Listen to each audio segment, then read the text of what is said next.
നന്നായിട്ട് അറിയാവുന്ന ഡോക്ടറാണ്. ഡോക്ടർ എനിക്ക് തോന്നുന്നത് പുള്ളിയുടെ അറിവിൽ വെച്ച് ചെറിയ അംശം മാത്രമേ നമുക്ക് കിട്ടിയിട്ടുള്ളൂ. നമുക്ക് ശരിക്കും ഒരു തിന്ന് തൃപ്തിയാവുന്ന ഒരവസ്ഥ ഉണ്ടായിട്ടില്ല. നമുക്ക് തോന്നുന്നൊരു 1 day ക്ലാസ് ഉണ്ടായിക്കഴിഞ്ഞാൽ മാത്രമേ നമുക്ക് ആവശ്യത്തിനുള്ള അറിവ് കിട്ടത്തുള്ളൂ. അപ്പം എനിക്കൊരു അഡ്വൈസേ പറയാനുള്ള സമയത്തിൻ്റെ ചുരുക്കം കൊണ്ട് നമുക്ക് നമ്മളിലൊന്ന് ഇൻവെസ്റ്റ് ചെയ്യാൻ ഇനിയെങ്കിലും നമുക്ക് സാധിക്കണം. ഇവിടെ വാർദ്ധക്യത്തിലിരിക്കുന്ന ആൾക്കാർ കുറവാണെന്നാണ് ഞാൻ മനസ്സിലാക്കുന്നത്. അപ്പം നമ്മളിലൊന്ന് ഇൻവെസ്റ്റ് ചെയ്യാൻ നമ്മൾ ശ്രമിക്കുക. ഇനിയെങ്കിലും നമ്മുടെ ഫുഡിൽ ഒരു ക്രമീകരണം ഉണ്ടാക്കുക. നല്ല ദിവസം ഓരോ ദിവസം തുടങ്ങുമ്പോഴും നമുക്ക് നല്ല ദിവസമാക്കി തുടങ്ങാൻ സാധിക്കുക. അതിന് നമ്മൾ ചെയ്യേണ്ടത് നാളെ രാവിലെ നമുക്ക് നല്ല ഒരു ദിവസമാക്കി ഒരു ഫ്രഷ് ആയിട്ട് തുടങ്ങണമെങ്കിൽ നമ്മൾ ഇന്ന് വൈകിട്ട് നമ്മൾ നമ്മുടെ ആരോഗ്യം ശ്രദ്ധിക്കണം. ഡോക്ടർ മുന്നിലിരിക്കുന്നുണ്ട്. ഞാൻ പറയുകയാണ്, നമ്മൾ ഇന്ന് വൈകുന്നേരം ഒരു സൂര്യാസ്തമയത്തിന് മുന്നേ തന്നെ നമ്മൾ കാർബോഹൈഡ്രേറ്റ് ആയിട്ടുള്ള ഫുഡുകളൊക്കെ കഴിച്ച് അവസാനിപ്പിക്കുക. രാത്രിയിൽ നമുക്ക് വെജിറ്റബിൾ കഴിക്കുക മാക്സിമം. ഞാനൊക്കെ അത് ചെയ്യുന്നതാണ്. ഷുഗറൊക്കെ എന്നോ ഞാൻ കട്ട് ചെയ്തു. വീട്ടിൽ പഞ്ചസാര വാങ്ങാറില്ല. അതുകൊണ്ട് വളരെ ബുദ്ധിമുട്ടുണ്ട്. കഴിഞ്ഞ ദിവസം വീട്ടിലൊരു വിരുന്ന് വന്നു. വീട്ടിൽ പഞ്ചസാര ഇല്ല, കാരണം വാങ്ങാറില്ല. ഉള്ളത് മക്കൾ കാണാതെയൊക്കെ എടുത്ത് കഴിച്ചു. അപ്പോൾ അങ്ങനെ ബുദ്ധിമുട്ടൊക്കെ ഉണ്ട്. പക്ഷെ അതുകൊണ്ട് എനിക്ക് ശരീരത്തിൽ, ഞാൻ 3 മക്കളുടെ അമ്മയാണ്. മൂത്തയാൾ 7ാം ക്ലാസ് പഠിക്കുക.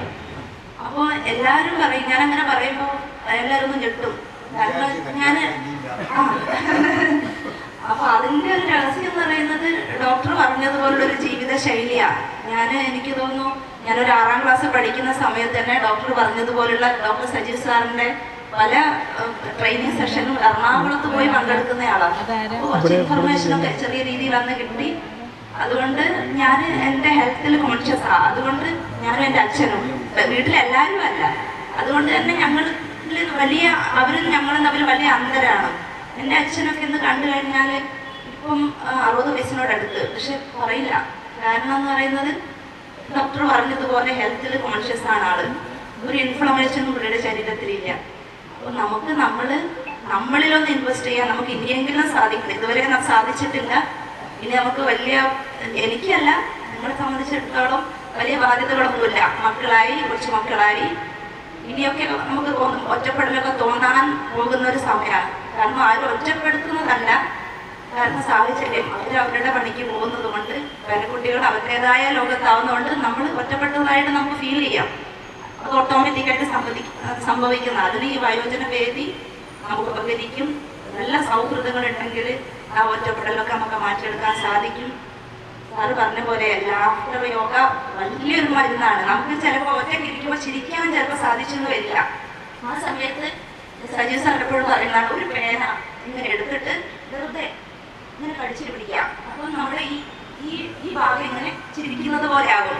നമ്മുടെ ബ്രെയിനൊരു പൊട്ടൻ, സാറ് പറഞ്ഞില്ലേ, ബ്രെയിനൊരു പൊട്ടനാണ്. അപ്പോൾ നമ്മുടെ ബ്രെയിനിനെ നമ്മളൊന്നും പറ്റിക്കുകയാണ് സത്യത്തിൽ. ആ സമയത്ത് ഹാപ്പി ഹോർമോൺ നമ്മുടെ ശരീരം ഉൽപ്പാദിപ്പിക്കും. ചിരിക്കാൻ സാധിക്കാതെ, എനിക്ക് തോന്നുന്നു സാറിന് പലപ്പോഴും ചിരിക്കാൻ സാധിക്കുന്നില്ല. കാരണം നമ്മൾ യോഗ ചെയ്യുമ്പോൾ ചിരിക്കാൻ ചെറിയൊരു പ്രയാസമുള്ള പോലെ, അങ്ങനെയുള്ള ആൾക്കാർക്ക് ചെയ്യാൻ പറ്റുന്ന ഒരു എക്സസൈസ് ആണത്. അപ്പോൾ ഡെയിലി ഒന്ന് ചിരിക്കാനും കൂടെ സാധിച്ചാൽ കുറച്ചുകൂടി ബെറ്റർ ആയിരിക്കും. വരുന്ന ആളുകളിൽ നിങ്ങൾ ഓരോരുത്തർക്കും നല്ലൊരു ജീവിതം നയിക്കാൻ സാധിക്കട്ടെ എന്ന് ആശംസിക്കുന്നു. കൂടാതെ ഈ വയോജന സംഗമത്തിന് എല്ലാവിധ ആശംസകളും നേർന്നുകൊണ്ട് ഞാൻ ആശംസകൾ അറിയിച്ചുകൊണ്ട്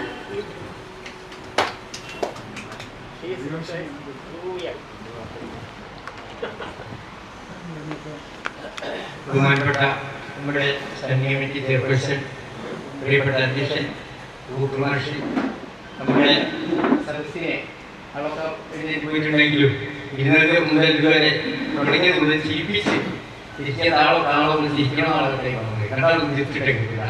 അതുപോലെ വിഷയങ്ങളോ ഇതൊക്കെ നമ്മളോട് ചർച്ച ചെയ്യപ്പെടാം. നമുക്ക് ഓരോ പ്രശ്നങ്ങൾ ഉണ്ടെങ്കിൽ ഇത് ചെയ്യാം. ഒരു പറഞ്ഞ മാതിരി നമുക്ക് കാര്യങ്ങളൊക്കെ ചർച്ച ചെയ്യാം. ഇതായിരുന്നാലും നമ്മുടെ സദസ്സിന് നല്ല ഒരു അത് നമ്മുടെ മൂലവർഷമായിട്ടുള്ള തന്നെ ഈ ലൈബ്രറി ബന്ധപ്പെട്ട് പ്രവർത്തിക്കാൻ സന്ദർഭം ഇനിയും ഉണ്ടാവും. അതിലൊക്കെ തന്നെ ഞങ്ങളോട് സഹായിക്കണമെന്ന് മാത്രം സൂചിപ്പിച്ചുകൊണ്ട് നല്ല ഒരു ആശംസ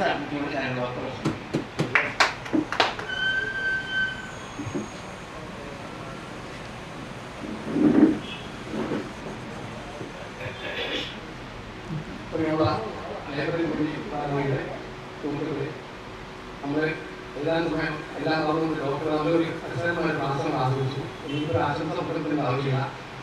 എന്നാലും ഞാൻ മനസ്സിലാക്കിയപ്പോഴും പുതിയ പഠനങ്ങളൊക്കെ പറയുന്നത് 2030 ആകുമ്പോഴത്തേക്കും നമ്മൾ വയോജനങ്ങൾക്ക് ശരിയായി മാറണം. കാരണം അത്രയധികം വയോജനങ്ങൾ നമ്മുടെ നാട്ടിലുണ്ടാവും. കാരണം ഇന്ന് 1000 കൂടിക്കൊണ്ടിരിക്കുകയാണ്. ഓരോ വർഷവും വയോജനങ്ങളുടെ എണ്ണം ഇങ്ങനെ വർദ്ധിച്ചു വരികയാണ്. അപ്പോൾ അതിനനുസരിച്ച് സർക്കാർ ഓരോ വയോജന നയങ്ങളും കാര്യങ്ങളും കൊണ്ടുവരുന്നുണ്ട്. പക്ഷേ പല നയങ്ങളും ഈ വയോജനങ്ങൾക്ക് വേണ്ടി സർക്കാർ നമുക്ക് ചെയ്യുന്നുള്ള കാര്യങ്ങൾ പലർക്കും അറിയില്ല. അപ്പോൾ അതിന് ഇതുപോലുള്ള ബോധവൽക്കരണ ക്ലാസ്സുകൾ ഇനിയും നമ്മുടെ ലൈബ്രറി കമ്മിറ്റിയുടെ ആഭിമുഖ്യത്തിലായാലും മറ്റു പല കണ്ണുകളുടെ ആഭിമുഖ്യത്തിലായാലും ഇതുപോലുള്ള ക്ലാസ്സുകളൊക്കെ സംഘടിപ്പിച്ചിട്ട് വയോജനങ്ങളെ കൂടുതൽ ബോധവാന്മാരാക്കണം. അതിനുള്ള എല്ലാ പ്രവർത്തനങ്ങളും ഉണ്ടാവണം എന്ന് മാത്രം പറഞ്ഞുകൊണ്ട് ഈ വൈകിയ വഴി കൂടുതൽ കാര്യങ്ങളിൽ കടന്നില്ല. ഈ അനുഭവത്തിൽ എല്ലാ ആശംസകളും അർപ്പിക്കുന്നു.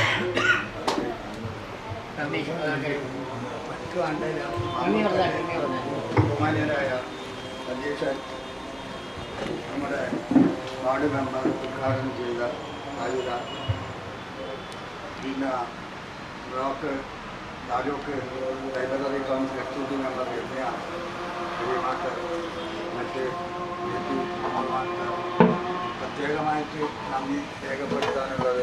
വൈകിയ വേളയിലെങ്കിലും നമ്മുടെ രാജീവ മെമ്പർ ഇവിടെ എത്തി. വളരെ സന്തോഷമായി. കാരണം നെഹ്റുവിന് വിളിച്ചിട്ട് ഞാൻ കണക്ക് കൂട്ടി അരമണിക്കൂർ കഴിഞ്ഞിട്ടും നെഹ്റുവിന് സാധാരണ ഞാൻ ബസ്സിലും കൂടി പോയൊരു വ്യക്തിയാണ്. അപ്പോൾ ഒരു 5 മിനിറ്റൊക്കെ മതി നെഹ്റുവിൽ പോകുന്നവർ എത്തുന്നില്ലല്ലോ. നോക്കുമ്പോൾ അവിടെ മുബാറക്കിൽ ഒരു പരിപാടിക്ക് 5 മണിക്ക് എന്തായാലും ഞാൻ പോകുന്നെന്ന് പറഞ്ഞതാണ്. 4:30 മണിക്ക് ഇവിടെ എത്താൻ കഴിഞ്ഞില്ല. എങ്കിലും അത് എത്തിയതിൻ്റെ പേരിൽ നമ്മൾ ലൈബ്രറി കൗൺസിലിനെ നന്ദി രേഖപ്പെടുത്തുകയാണ്. അതോടൊപ്പം മെമ്പർ വെക്കുന്നത് ഈ ലൈബ്രറി